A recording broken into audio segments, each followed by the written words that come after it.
দেশের চলমান পরিস্থিতিতে আইন শৃঙ্খলার অবনতি হওয়ায় রাজধানী ঢাকার বিভিন্ন স্থানে ডাকাতির খবর পাওয়া গেছে।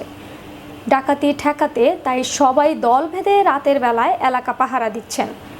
আতঙ্ক ছড়িয়ে পড়লে করা হয়েছে মাইকিংও।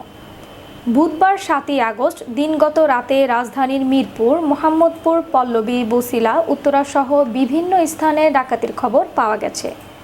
অনেকে ফেসবুকে পোস্ট করে সবার কাছে খবর পৌঁছে দিচ্ছে।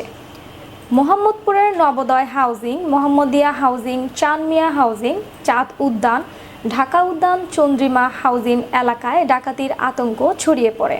নবোদয় হাউজিং থেকে 2 লাখ টাকা ডাকাতি হওয়ার অভিযোগ করেছেন সেখানকার একটি বাড়ির মালিক। পরে সেনাবাহিনীর একটি দল ঘটনাস্থলে পৌঁছালে স্থানীয়রা 11 জনকে আটক করে তাদের হাতে তুলে দেন।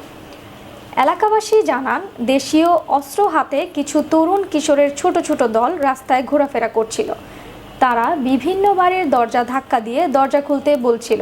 ডাকাত আতঙ্কের মধ্যে সেনাবাহিনীর একাধিক দল ঘটনাস্থলে পৌঁছালে মানুষ কিছুটা স্বস্তি বোধ করে।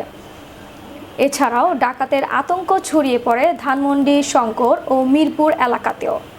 মিরপুর 14 নম্বরের সরকারি কর্মকর্তাদের একটি আবাসিক এলাকার বাসিন্দা চিকিৎসক আবির হোসেন জানান, তাদের হাউজিং কমপ্লেক্সের ভেতরে ডাকাতরা ঢুকে পড়েছিল বলে এ খবর ছড়িয়ে পড়লে সবাই আতঙ্কিত হয়ে পড়ে।